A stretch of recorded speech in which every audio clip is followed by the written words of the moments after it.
Well, he's told the story because, in fact, we were doing some of those things. But I saw it as an opportunity because I assumed that he was going to put some money where the expectations were, and he was going to open some doors for us. So I said, yes, absolutely. I think there are some more things that we can do, and I'm glad we did because it's been a great adventure.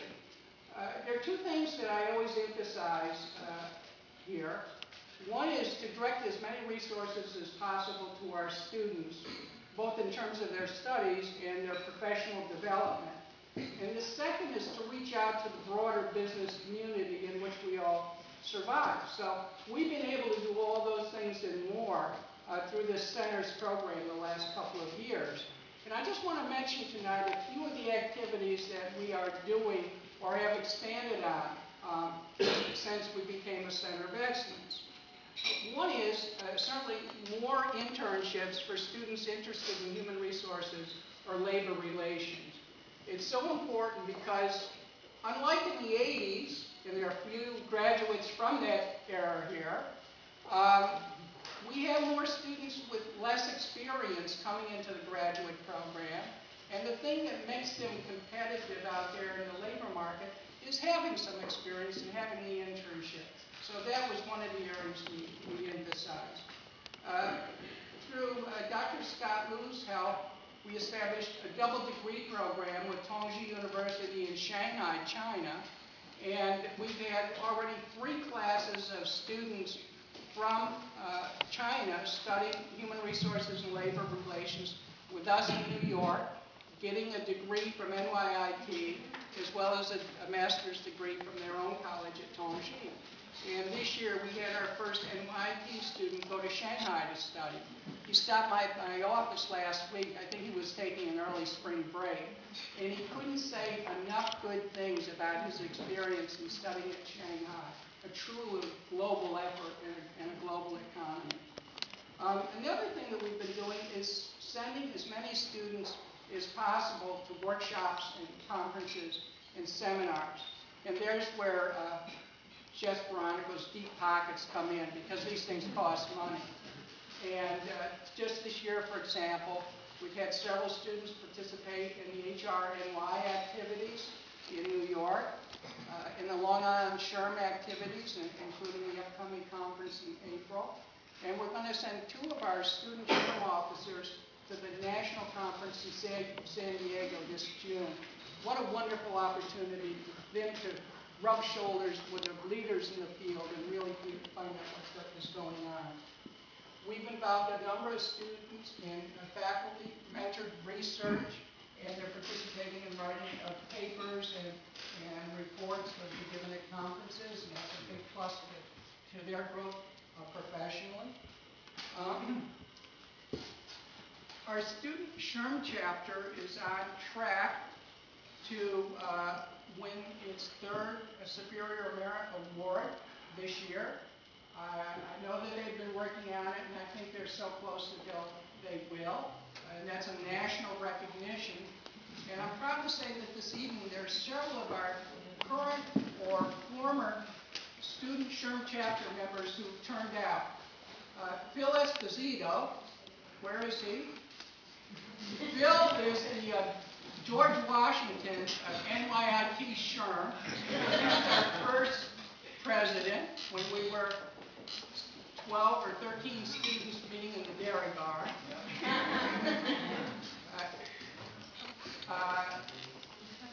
Our current president, Kristen Chacon. And Kristen, we are going to get that award this year, right? Yes, sir. And Anne-Marie Sim, who brought us the last 2 awards. Anne-Marie. A new adventure for us is the idea of a case competition, which they started in the undergraduate program. This year we have 2 classes, one in Manhattan and one out here in Long Island. And they're working on a case involving a company called Research in Motion, which is a company that produces the BlackBerry. And we're going to have them making presentations to members of our advisory council near the end of the semester and see who's really better, the old West Barrier or Manhattan students. And they're going to be evaluated by the business professionals out there. And the other thing that we have taken the advantage of is to expand on our professional development programs, the certificate programs, the courses that help business professionals get certified. In addition to HR, which is a large program for us, we do certifications in payroll, in treasury, and in management accounting. Pat Russman, who's, as you know, is our staff associate, is also coordinating that effort. Thank you. Well, all of our centers have an advisory council, which are comprised of members of the business community.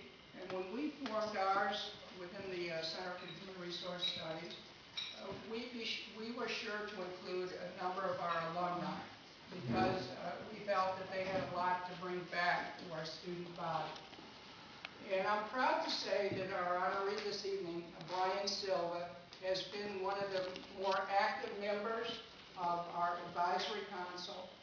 He shared his wisdom and his experience and his resources along with the other members to make all those wonderful things that I just mentioned happen.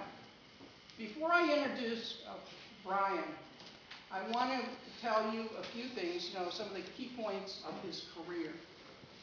In 1986, he took a very important step. He applied for the Master's in Labor and Industrial Relations at NYI. And we took an even more brilliant step because we accepted him. And he graduated in '89. And the rest is history. He knew once he graduated it would be. Actually, of course, he was in HR before he ever came to NYIT. And since leaving us, he has done very well in the field of human resources and business as a senior manager and executive with firms in the insurance industry, in retail sales, and in health services. Long before it was popular to talk about HR as a business partner, Brian was at work building the businesses that he was a part of. I just want to share with you a couple of highlights of his experience. When he was at Linens and Things, he was Senior Vice President for HR and Administration and Corporate Secretary, and had P&L responsibility for their e-commerce operation. All in one day, right, Brian? One day. One day. He served for several years as a Senior VP for Gentiva Health Services and was involved in a number of their important acquisitions. In fact, last spring we asked him to come back to the campus and do a short seminar for our students on mergers and acquisitions, some of the HR angles of that. He is currently Senior Vice President for HR and Administration at Frenius Medical Services, a global renal care firm.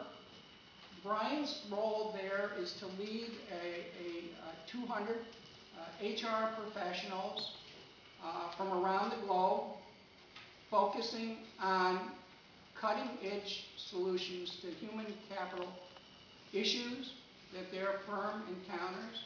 And in addition to that, he manages the firm's $800 million real estate portfolio. He lives on Long Island. He lives in Massachusetts. He and his wife just returned from Rome this afternoon. Life is tough. So he goes from Rome to East University to get our first annual leadership award. Brian Silva, come on up here.